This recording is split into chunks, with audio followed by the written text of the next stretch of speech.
everybody. What it do? What it do? This is the Amerime Junkies podcast. Sitting in today is me, Salty Live 215, and Sadiq Love. Hey, Sid, how are you? I am doing well. I cannot complain about life, y'all. Actually, maybe I can a little bit, but I am alive and well, and that's all that matters. Ain't it the truth? Uh, this week, we're actually going to be talking about, of course, it's still Women's History Month. And we're going to be Yes. talking about women that work in and around uh, the industry that we love, which is, of course, comics, video games, gaming, cartoons, animation, etc. And we have a few that we just want to highlight. Yes. So, So, mhm. Sid, would you like to go first? Sure. I have no problem going first. So I've actually been spending a lot of time over the past 3 weeks focusing on women in gaming and in esports. So I feel like I've been kind of in this all women space for the past 3 weeks. And what's crazy about it, which I think is obvious, but there's so many facets. Just like there's so many facets to being a woman, there's so many facets of being a woman in gaming, well, woman in gaming, because there are women who work in the industry like myself who don't even get to game avidly, but those women still make a huge like impact on the industry itself. So I wanted to talk about um I guess a director in Mm, the gaming space. And I say director because this woman is based out of is with the team that created, and I'm just getting excited, created Animal Crossing. ah, So I wonder if you know where I'm going with this. I know where you're going with this, and Okay. just keep going. Animal Okay. Crossing is a very addictive and fun game series. It was one of the gaming saviors of the pandemic. Uh, Exactly. so uh, It's it's worth still, talking about. yeah, it is. And it like I feel like Animal Crossing transcends generations. Like there are people who are like older than me who were young playing the other like older Animal Crossings, and now we see like kids and still very grown adults playing like the new iterations of Animal Crossing. But I want to speak about, and I'm going to look at my notes, guys. Aya Kyogoku. So Ayaki Goku is the first woman to ever direct a video game at Nintendo Entertainment Analysis and Development Group. Wow. And she started doing that with Animal Crossing New Leaf, which we know came out like a decade or so ago. Hmm. So the first woman director at This was Nintendo, during GameCube, the GameCube era, correct? well, Or New was Leaf it right came during the out, Wii? The Wii. no, New Leaf came out on the 3DS. Oh, damn. Okay. Mm-hmm. And so not only did she serve as a director of the game, but when she was looking at the development team, she realized that there was not enough women on the development team. So she fought for New Leaf's development team to be 50% women. Mm. So not only was she the first in breaking glass ceilings at Nintendo, but then at the very same time of her breaking glass ceiling, she made way for a whole development team full of women. So like Wow. I gotta give it to her because so many of us love Nintendo, we love Animal Crossing, and to know that like New Leaf, is my favorite Animal Crossing game only because I haven't gotten a chance to play New Horizons.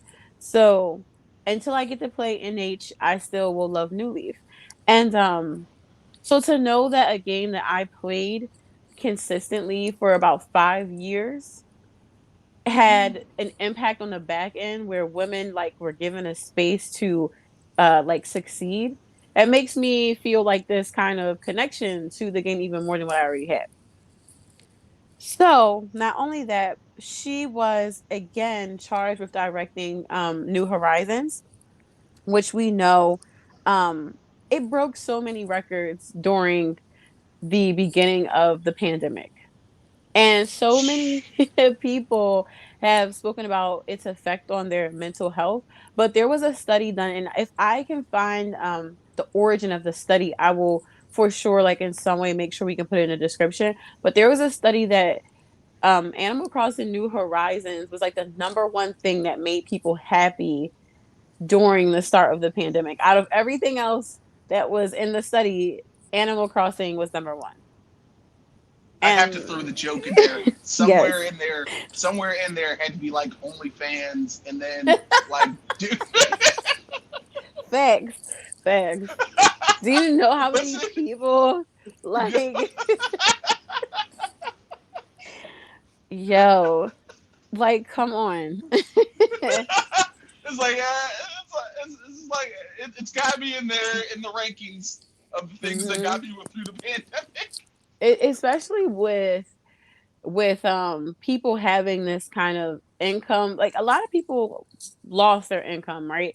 But then there were some people who saw more income than they've ever seen before, and they're like, yeah, disposable, let me throw it in OnlyFans.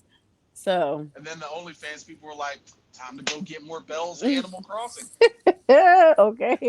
It all comes right back around. See what I did there?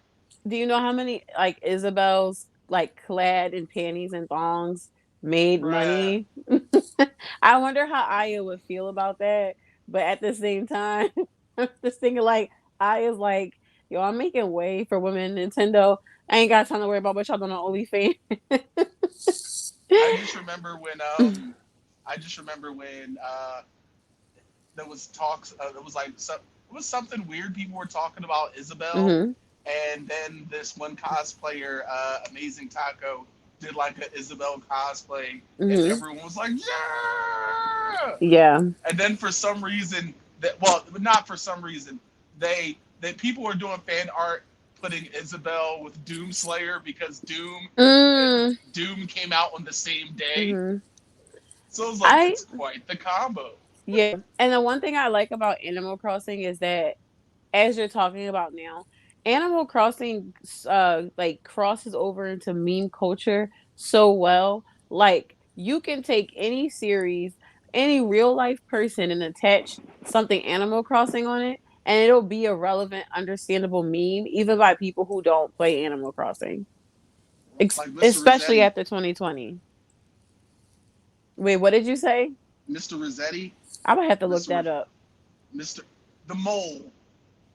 The mole. Oh, Yes, the mole. Listen, don't Wow. don't judge. Don't judge. I just remember when he shows up, it's goon time. Yeah. Like you got my Listen. money. It's what you it's like I guess I just wasn't thinking of that. Now, if you would have said something different, I would have made the connection. That's how you know she be living the good life in Animal Crossing. She don't even know who that is. She's like, I don't know him. No, because I always think about like I guess I just think about Tom Nook and then I just that's it. Everyone loves Tom I except feel for like Tom from everyone loves MySpace. KK Slider, the First musician. off, it's a first off, it's a cool name. Right.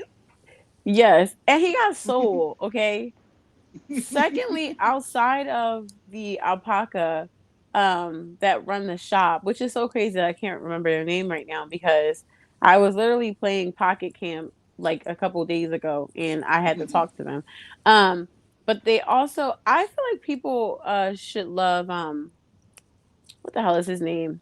There's a skunk that sells shoes and he has like a fedora and he's so cute. And Oh I my feel god, like if you didn't have him, you wouldn't have shoes in Animal Crossing, yo. there'd be no Air Forces in, And Animal Crossing. No there's Air like Force. something happens to you when you don't have on shoes in Animal Crossing, like, you can like slip and stuff like that. And was so if Animal Crossing really did have Air Forces, Air Force One energy would go straight to Tom Nook. Or Tom Nook would have Air Force One energy. Well, you gotta be specific when you say Air Forces, because there's Air Forces, then there's Oh, Black Air Black Air Force energy. Forces. Black Air Force Black Air energy. Force energy Yes.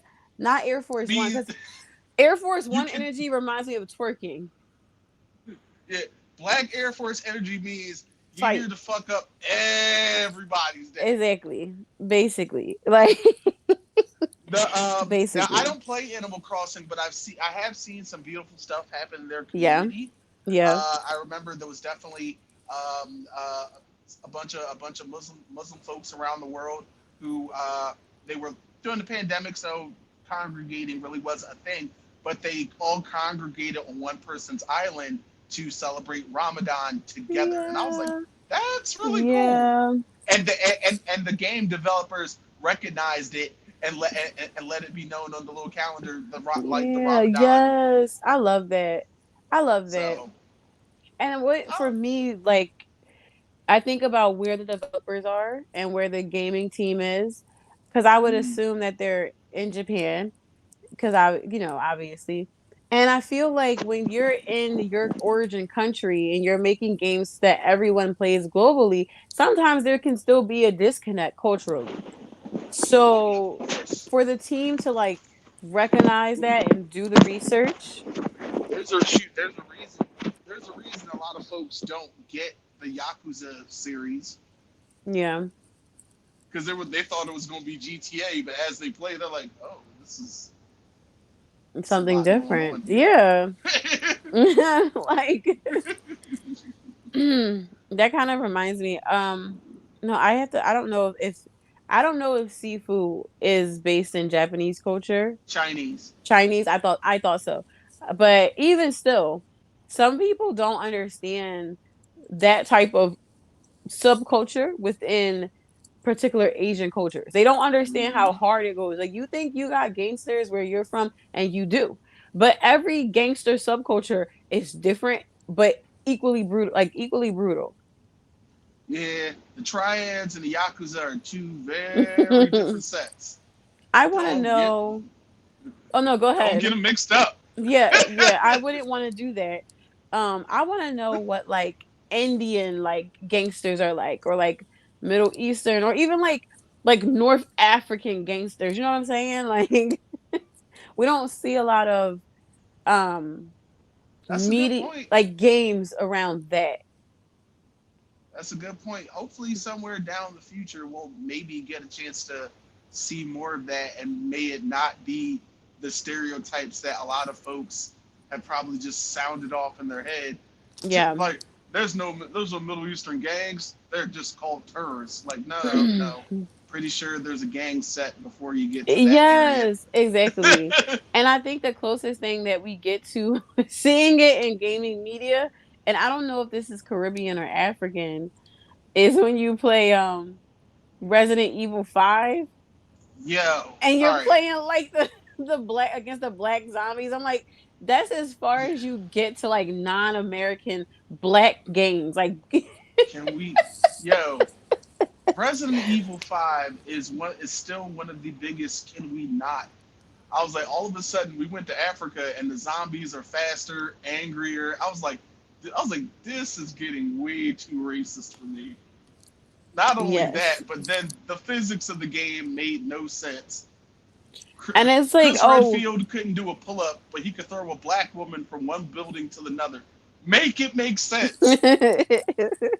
I feel like, and then having a black woman as the main character, I don't know if it made it worse for me, because it surely There, didn't redeem it though. Because I really do. Am I the only one who felt like I heard the zombies making like stereotypical like oh type noises? Like am I the only one who feel like they I'm, made noises that was just a let's just different? let's just all say that Resident Evil 5 has not aged well, and hopefully Capcom doesn't see themselves remaking that one in the not too distant future.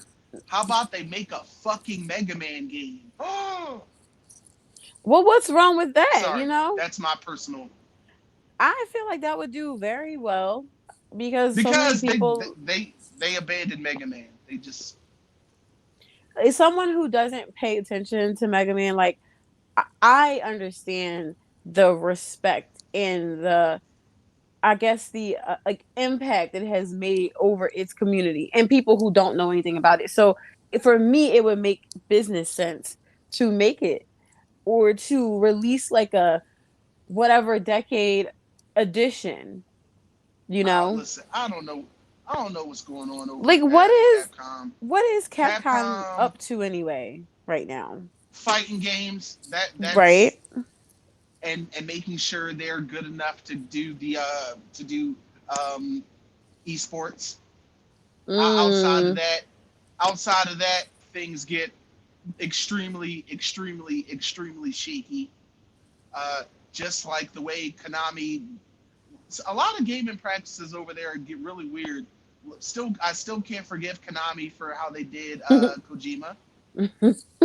I feel like Uh, I was just talking or hearing about this. I yeah, they was.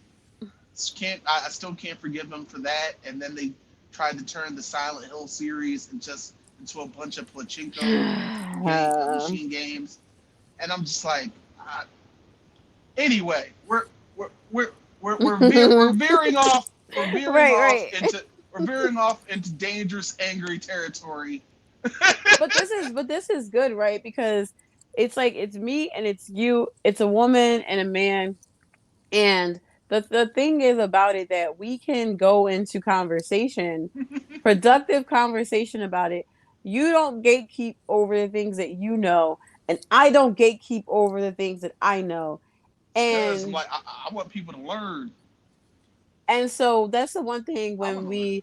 when we have like these discussions on women in these male dominated spaces, a lot of times women they have to talk about things like gatekeeping and being tested to gain entry into the conversation. But as you can And see, you know what bothers me about that?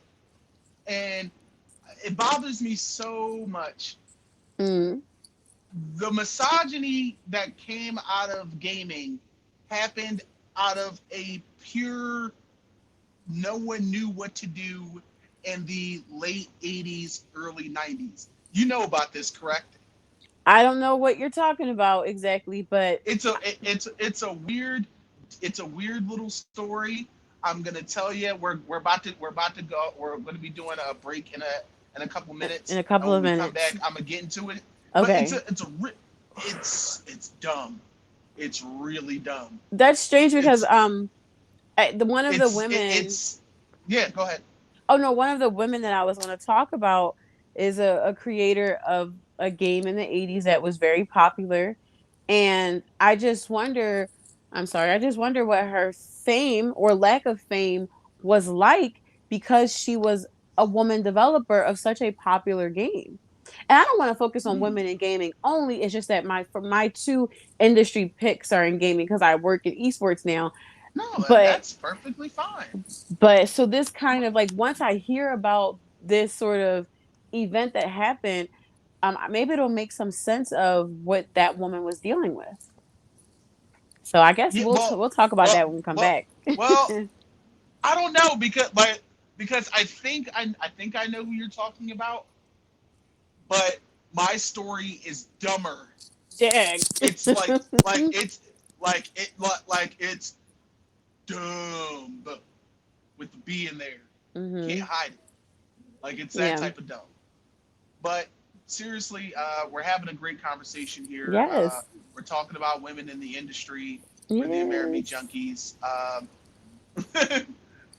While just while we have a second here, we hope you guys are listening wherever you are. If you're on YouTube, what's up? How you doing? Make sure you're hitting that subscribe, that like button, and make sure you're clicking the bell. And we'll be right back after a brief little message.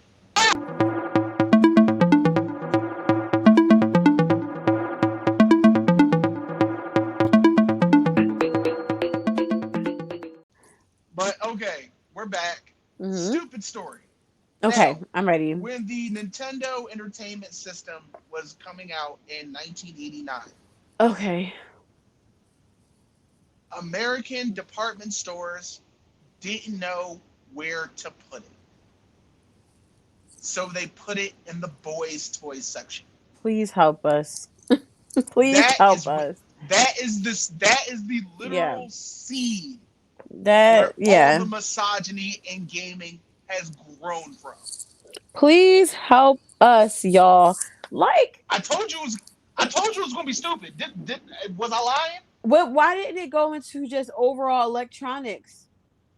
Why didn't it go into Because they didn't know. overall It's if it plugs in, if it plugs in, and you can't use it in the kitchen and you can't use it in the bathroom, Maybe because the first game was Super Mario Brothers.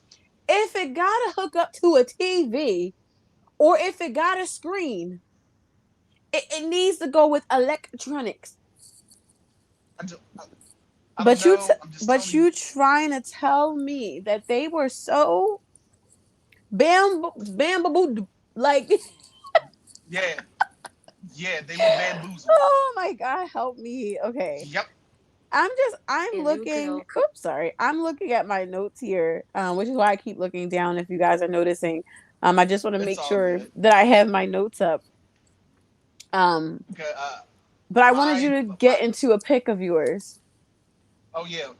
Now my pick is Margaret Lesh. Now, Okay. if you don't know who she is, Mm-hmm. it's perfectly fine. Okay. Margaret Ann Lesh, she was an executive television producer in the 80s and 90s. Mm-hmm. And in the 90s, she became the head honcho for the brand new Fox Kids Entertainment. And Oh. her biggest project that she spearheaded, she put her job on the line for, was X-Men, the animated series. Wow. Okay. Because before then, she was part of a pilot called Pride of the X-Men, Mm-hmm. which you can find online.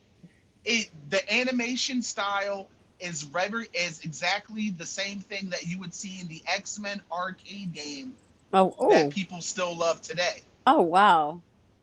Wow. Like, What? yeah, that X-Men arcade game, Mm-hmm. that's who that it was supposed to be a tie-in with the show. That's awesome. But Like. the pilot didn't get picked up. Okay. And if you check out the pilot, you'll notice something very funny. The guy they have voicing Wolverine, ironically, has an Australian accent. And of course, Hugh Jackman, who played Wolverine, Oh is my Australian. gosh. Yes. That's but in the comic though, that's like In not the comic, canon. Wolverine is Canadian. Right. Like that's Yeah. just like I'm like that's not I mean, can even in the movies, he's Canadian. It's just the fact that back then they didn't know what they were doing.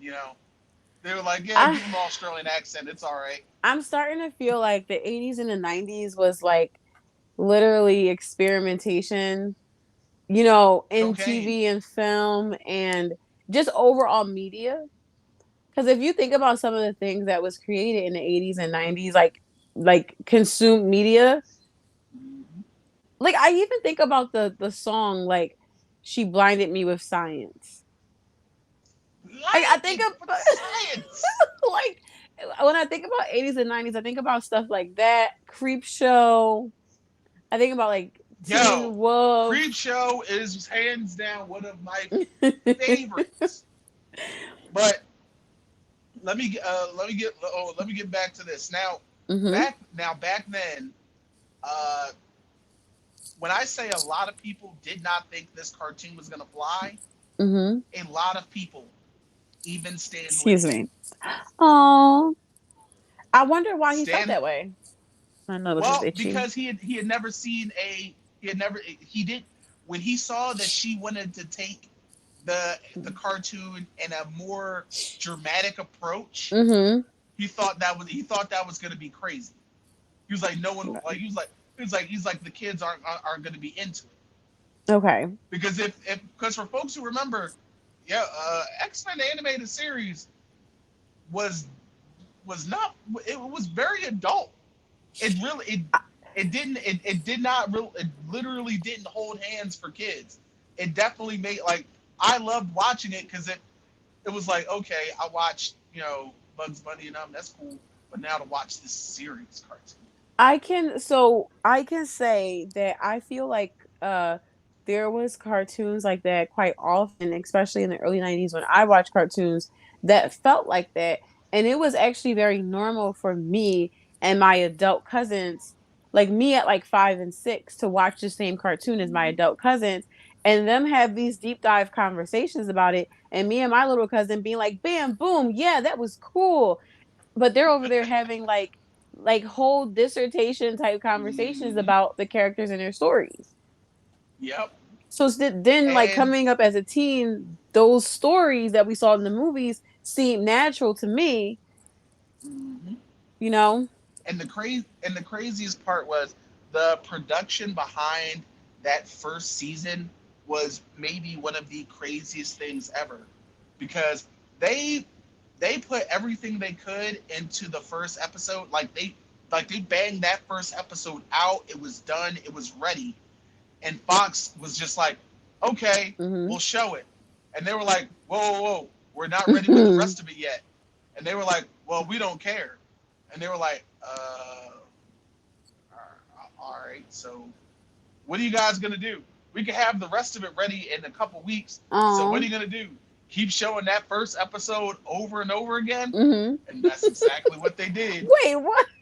But don't you know the ratings on that episode never went down? What? Wow. And mind you, the first What the episode heck? literally ends in a to be continues. Oh, excuse me. Sorry. What? So it was, This makes me want to and check it so out because every I actually single like X-Men, so this it's makes me on want to like. Sid. It's on Disney Plus. Oh, You is will it? not That's be. what's on Disney Yeah, it's Plus. on Disney That's the Plus. one that. Okay, It's cool. on Disney Plus. It, ha- it has one of the greatest theme songs ever. Mm-hmm.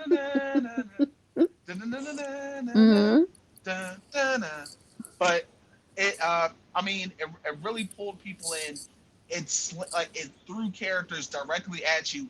It forced me personally. I feel like it forced people to go out and actually read the comics. Mm. It forced people to go read the comics. It gave the show itself gave us a new character in Jubilee, and now Jubilee is a overall Oh. favorite. Yeah, Yeah, that's very true. Jubilee was created for the show.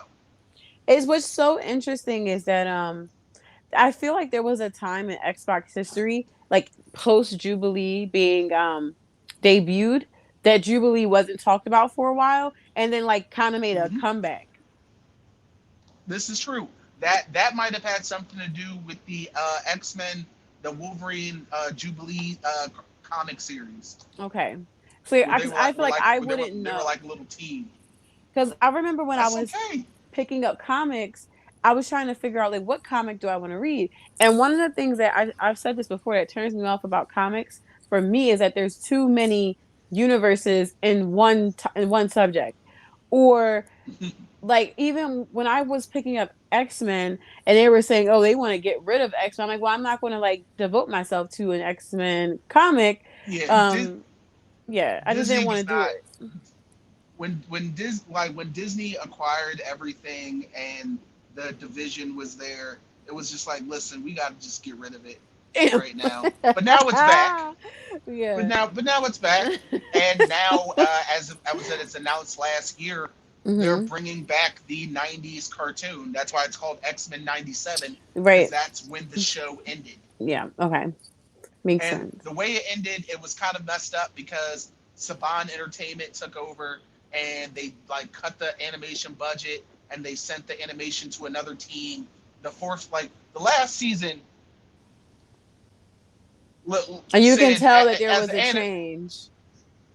said as an anime enthusiast, you can notice when the animation gets a little, The same way you yeah. notice when you notice when the animation in itself just changes, like when it gets better, and as time goes on, you get super excited. But when an anime's animation gets worse as time goes Mhm. on, it almost feels like a slap in the face because it's like Yes, it I'm a does. dedicated fan, and all I ask is that you create a show that like is good for me to look at and doesn't like or I can appreciate consistent art unless you're improving the art style.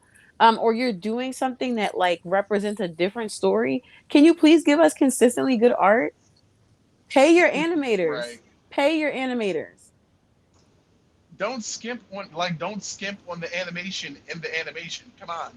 It's in the Especially if it's it's in not there. in the manga. Like, well, like just a side really quick and about animation. Like reading the Demon Slayer manga and then watching the Demon Slayer anime, anywhere it may seem like they're skimping on animation, they're actually not. They're following the attitude and the sort of Mhm. funniness of the manga. So as a manga reader, you're like, yay, like that is so on brand.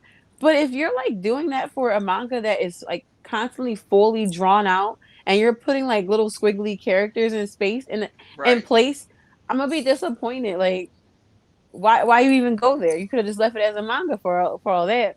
You sound like such a connoisseur. Oh, I It's love like my this is not a anime, full so bodied anime. yeah. But Like, exceptions are like the way of the house husband, where they're telling you it's an animated like web comic or something, where it's an animated yes. graphic something. So you're expecting Yes. these frozen scenes Right. swooshing, past your screen. But the funny thing is, if Netflix and the studio behind it just put emphasis on, hey, you know, quirky slice of life animes are a regular thing. We can, like, if you give us enough money, we can just fully animate this. Yeah, but see the writer, the creator didn't want an anime. But and I respect it. Yeah. Listen, it's very rare that studios respect what the author wants. So Facts. yeah, For real. yeah. And that's so Because funny. sometimes I authors, was reading that. Yeah. And sometimes sometimes sometimes the it's studio be like, cool story, bro. and just doesn't, and then when it's in reverse where it works out better for you, like with Attack on Titan, I love Right. Isayama. I love Isayama. But Isayama is that quintessential like writer that creates as his story goes on, and Mm-hmm. it's not fully realized. Like he didn't even know the ending of Attack on Titan when Attack on Titan became the biggest thing in the world. I knew I was down with Isayama after like the second episode because when I first saw the armored Titan, I was like, you know, that looks like that looks like Brock Lesnar. Oh my And then and then god. lo and behold, Isayama was Yeah. like, yeah, I'm out of the armored Titan off of Brock Lesnar, Yeah. and I was like, I knew it. Yeah. Yeah, and he and just the little things that he finds inspiration in with the whole entire story. But where it works in your favor, where the studio is kind of not in agreement with you, is in Isayama's case where he saw the anime play out and he's like, "Yo, I believe in my story even more. Like my own characters Mm-hmm. make more sense to me now seeing them animated." Like he Yep. appreciated and loved Aaron more after seeing him animated versus seeing him drawn, and he's like, now I'm gonna change his character a little bit. Okay. Yeah, That's shoot. That's fantastic. that's Because that's the rare. I could imagine if he stayed the, because I could imagine if he stayed the course with Aaron Yeager, and we definitely would not have the outcome that we had. No, I think we would have a more honestly. I think we would have a more bleak outcome. I do. Yes, I really it do, would and be. it's already very depressing. It's if I reread the manga again on Sunday, the ending, and I was in a very sad state all of Monday just from Mm, feeling because it like when you're invested in something for like pretty much a whole decade, and because it's been out that long, and I'm just like, oh my yes. god. But yeah, if he didn't see Aaron animated, we would feel betrayed in a way even more by Isayama than we already do. But Mm, off of him, mm. we're thinking about the women, okay? No, But no, actually, I but do. Margaret, Hmm. seriously, she hardcore trailblazer. And I wasn't being sarcastic when I said she put her job on the line. Because they were Mm, like, because mind you, a lot of money was going into this damn cartoon, Yeah. and they were like, well, what if this doesn't work? She's like, I'll resign. She was like, I'll resign. I'll walk away from all of it, and it was just like, all right. I respect that so So much. That is something that I would like when I hear that, it makes me feel more empowered in my role as a woman in leadership because I feel those anxieties personally. I have colleagues and people that I have connected with in my network who are even in higher leadership than me who feel like every day the decision that they make just because like it puts their job on the line and that so many other people like their lives is kind of riding on their decisions and I feel like women specifically feel this anxiety different because we always feel like we have to prove ourselves especially in male dominated spaces. right, So it was like for her it's like I gotta get this right and I believe in this show so much I'm gonna put all that to the side and still do it. So right, that for me is like hearing that story. It makes me feel like yeah, okay, if she can like put her job on the line for this show in that industry back then, when you didn't have the right. advocacy for women. And the only reason they really gave her the green light is because they just another hit animated drama had started before them, which was Batman the animated series. Okay, okay, So somehow it comes but back she to was the Batman. strategic though. She was strategic because you gotta Yeah. use. Sometimes you gotta use what you got to get where you want to be. Look, before we go to break, And we're Corey, I not talking about wanted the Players Club. exactly. I want to ask you a really quick question. Out of anime Sure. and all other kind of nerdy type, geeky type media, can you think of a male created female character that is impressive to you? She's not stereotypical and she's a well written character by a male creator. Um. Wait. Uh. Yes. Who would you say? I don't I can't recall the creator's name at the present time because it caused me to have a brain fart. But I would have to go with Tank Girl. Wow. I was not expecting you to say that. I Tank Girl is wasn't. one of my favorite comic book characters. Wow. That's She's the answer. unconventional as hell. No, I love it. Mind you, it's the same animator. It's the same guy who made the gorillas. So right now, that's like I know the name. It's But okay. the one thing I do know, we'll be right back after these messages.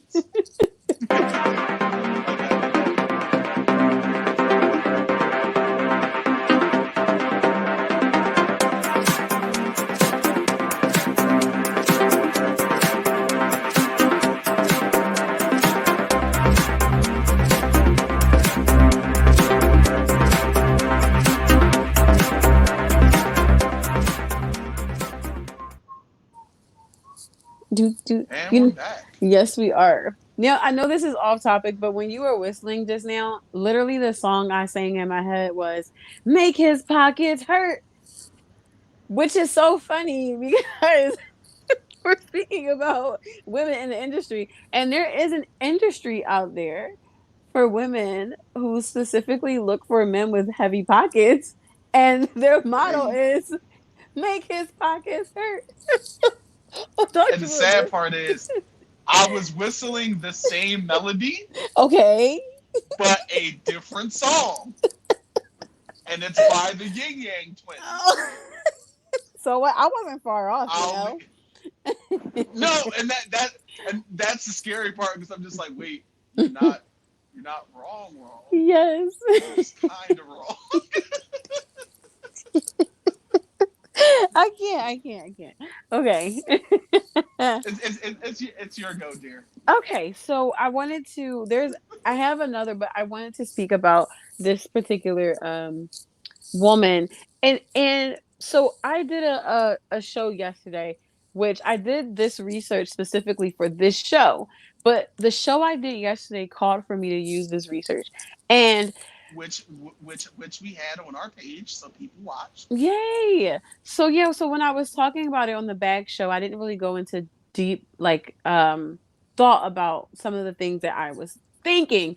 But when I was thinking about this as a black woman, this has nothing to do with this woman. As a black woman, I was thinking about women in general and how they advocate for other women. And we know that in the woman community there is still like racism and prejudice. And when I was looking at some of these people, especially in gaming, I was like, damn, I wonder if this woman advocated for people, women who look like me.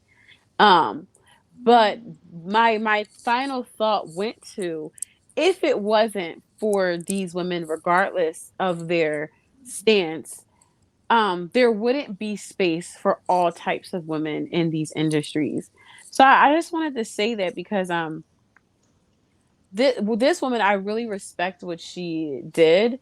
Um, so I'm just going to say a couple of things about this woman. I have my notes, so I'm going to read this. So, not only is she an American video game programmer and an educator, um, she also used to work for General Motors in the 1970s. And then when she worked for General Motors, she was trained in assembly language programming.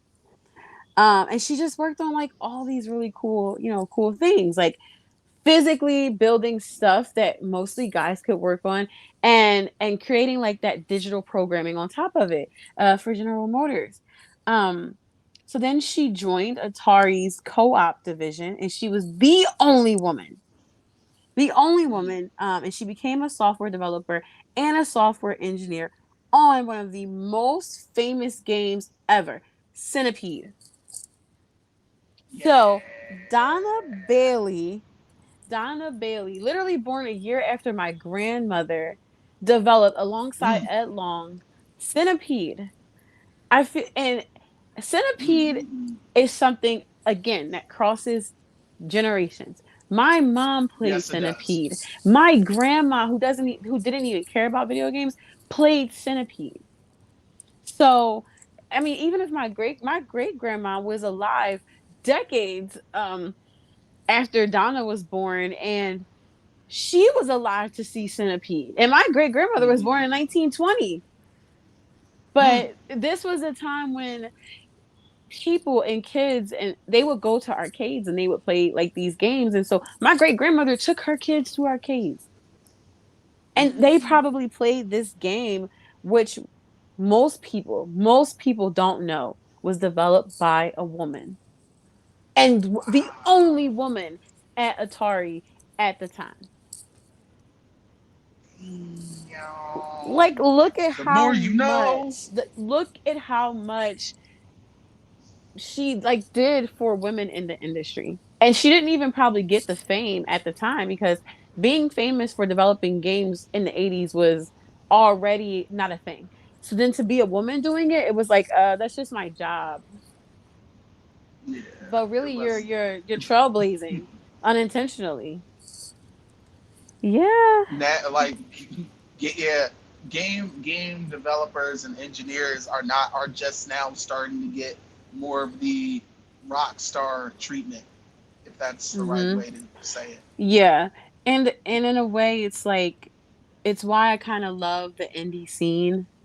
And it and what Shout it out to the indies. Oh my goodness. Yes. I think what the indie He's scene does for people is it just makes room, it makes space. And one thing about my research with Donna is that she stayed in the indie space. She talked in the indie space. She talked and taught in the indie space.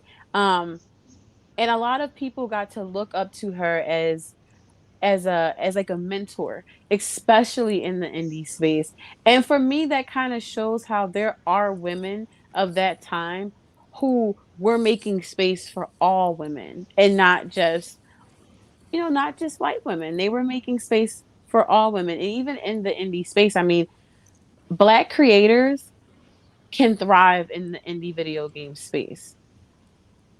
I know that there's still problems and there's still hurdles that we have to work over. But when I see like developers like Riot making a Mm, Black League character kind of spin off of League, I think it's of League, right? It's called yeah, Convergence. When yeah, I see that, I know that there's progress being made on the racial front because they know that League is something we might be interested in, but we need yes, this is true. entry, we need representation. Um, and I just feel Definitely on the like, yeah, representation front. Oh my yeah, goodness, that because so many white protagonists, yeah. so And so many. I really respect Donna. One, because she didn't make a game that that even had a human really. She made a You had a game that little was shit easy and accessible for all.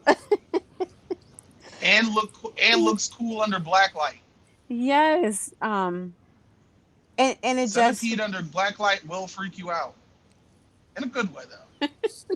I think if you just think about Centipede now in our time, especially after the movie Human Centipede, you're gonna feel a little creeped out. Oh So man! See, I never put the two together. but that's what I did Oh, though. That's what I did. But this yeah, guy, so that's my little he's blurb about just her. you have such a devious little mind. No, I just Oh, observe people and people have devious minds and I have to be on the lookout. So yeah. I was being a good noodle. Yeah, but Donna has lots of I would say accolades. I know in 2013 she was what was she inducted into? Oh, she's a recipient of Women in Gaming Lifetime Achievement Award. Mm, And I love that she would frequently speak at the Women in Gaming International Conference. yes, So I love that as which well. needs more coverage. Yeah. It So yeah, definitely needs more that's coverage. my little So yeah. it's be- so the best way to say it, she OG triple OG. Facts, exactly. She need to throw up some gang signs for her. And the way, you know what? She probably had to put her hands in gang sign position anyway to build and create the things that she was doing. Ah! It's Like, like, can you screw that? Can you screw that in? Like, oh my goodness. that shit was fucking rocket But science no, back in the 80s. that's amazing. I thought you were gonna go with Donna too, Ooh. because I was because no because you were because you gave a lot of hints and I was just like Yeah. I'm like I was just like uh, at first in my brain I was thinking about regular computer programs. I'm like no no no no hmm, Nazi. No. So Oh my gosh. But yeah, I mean I do I'm have very a black woman on my list, but I want you to get into someone else. okay. Well, mine's is a black woman, Yay. and it's actually she's actually pretty known. She Hmm. has one of the most distinctive voices Oh my god, we both in the are voice industry. actors. We both are Mine's voice is Capri Summer. actors. Oh yes. That's our girl. Cree Summer has been in the voice acting industry Hmm. forever. Her first known role was Penny on Inspector Gadget. Yeah, Okay. like Do you know like how old I was? And I don't even know if you're talking about Inspector Gadget when I was a youngin' or if there was something when before that. I was a youngin. See? But I'm only a few years older than you. Yeah. And you know, Cree is unproblematic, right? Because look at how she looks. She ain't out here in no drama. She out Yo, here making and waves. Susie Carmichael, Yes. Max, like she has been Elmira, which is still one of the Elmira still might be one of the weirdest characters I associate with her. Really? Elmira, Think for folks who might not remember, yes, because mind you, Tiny Oh, Toon excuse me. Adventures was like a weird twist on all the Looney Tunes, Okay. and Elmira was like a younger female version of Elmer Fudd, Yeah. Yeah. who thought it was okay to imprison animals, and it Like, was just so weird. do you imagine? Can you imagine? Like, I mean, can you imagine some of the kids of today watching some of the cartoons we watched? Nah, yes, no, but it all It depends on the yeah, kids. because they have access to so much. They have access to so much, but there's so many like I don't know what to call it, but there's just so many parameters around kids nowadays and things that we watch, which is good. But I just think some of the stuff we watched when we were young was wild. It was. Yes, and now that adult animation is more streamlined, some of Mm-hmm. that is just off the rails, which brings me to another one of her performances, Mm-hmm. Foxy Love on Drawn Together. Aw, I never got into that. I never got You what? have a you have quite a you have a twisted sense of humor at times. So Yes. Drawn Together might be up your alley. There's just It might be. always so much to watch. There's always so much to get into. It's like I wish I could consume it all, but there's just never enough. Like No, there isn't. there's never enough time. That's okay. If it's something that I feel like I can, because I've been actually getting through a lot of my stuff lately, a lot of my anime and my shows. Um, so if it's worth a watch, like I can probably try to get it in there. But no, we got to talk about more of what she's done. What would you say is maybe besides Elmira, but what's one of her more obscure characters that you wouldn't think about? Do you think? Um, from Wuya from Shaolin Showdown. Yeah, I wouldn't remember that, and I love Shaolin Showdown. She was the evil ghost. That's crazy. I just didn't think about that. I just didn't think. You know how you just have voices that are so distinctive, Hmm. and you don't Of like course. back then I didn't think about who it was, but like now I'm like, oh, yeah. That's how I feel about some anime too. There's a another voice actor in anime dubs who it's a guy and his voice is like it's that scratchy like voice and it's like yeah oh my Mm. god he could and like that's how he talks and like you just know that it's him That's but how I there's some feel about the voice. Sorry, no you're good my brain went to the voice of Goku, Sean Jamel, and then he could do that kid from Ed and Eddie. Like, you dare mock the son of a shepherd?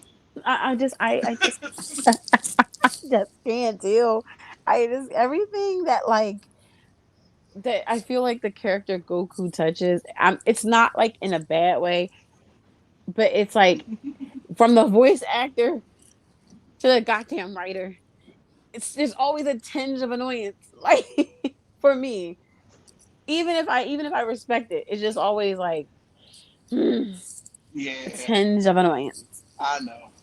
I'm I trust me, I get it. just setting up my notes And here. no, it's all gravy. But yeah, she's literally done about 60 characters, about at least, and I'm pretty sure I'm probably leaving out 5 or 6. Yeah, the type of and the of course she was the and of course she's also a Disney princess because of Atlantis.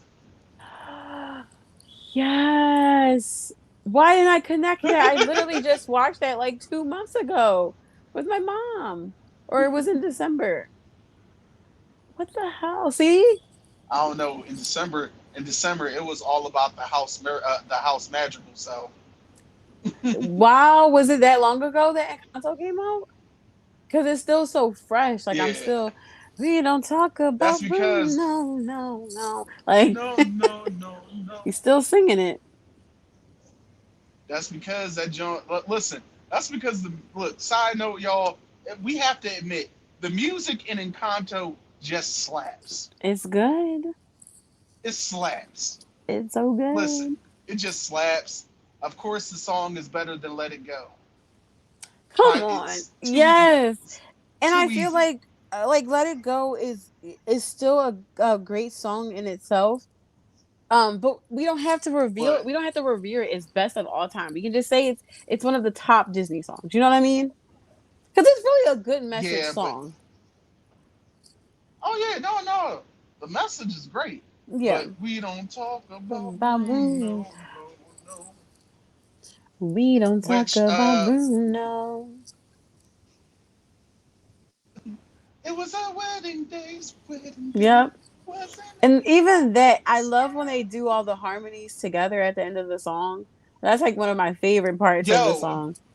but And you know what makes that so funny? That that harmony is called a magical. oh, I never knew that. That's so good. Oh my gosh. Now If like you now didn't the know, the movie now you makes know. the movie is just even more beautiful with that. And then I think what was it? Manuel um Lin Mm-hmm. Manuel Lin what is his name? Manuel Miranda. Yeah. He has said that he didn't even think that Bruno's that song would be as popular as is. I'm like, do you not hear that song? Like, of course it would be. But It's probably better than like any of the my songs for in the some Heights. reason, right? But for some weird reason, my battery's dying, and we're close to the end of the show. Yes, we are. So, Sid, it was so fun having you in today. Yay! I know. I just I love this. You guys don't understand how much I love like doing like shows and stuff, and I just want my life to be set up where I can always hop on and be prepared. But if I know. we it's still Women's History Month. I have more women in this iPad of mine that we can talk about again. So, because I got to give props to these Okay, women. Yeah, so we can continue this. no problem. I'm here for it. Yay. I don't have a problem with that. Okay, cool. I want to. We want to thank everyone for listening in today. Of Yes. course, of course, we want to thank you guys, especially out there on Spotify, iTunes, Anchor, and of course, you folks on YouTube.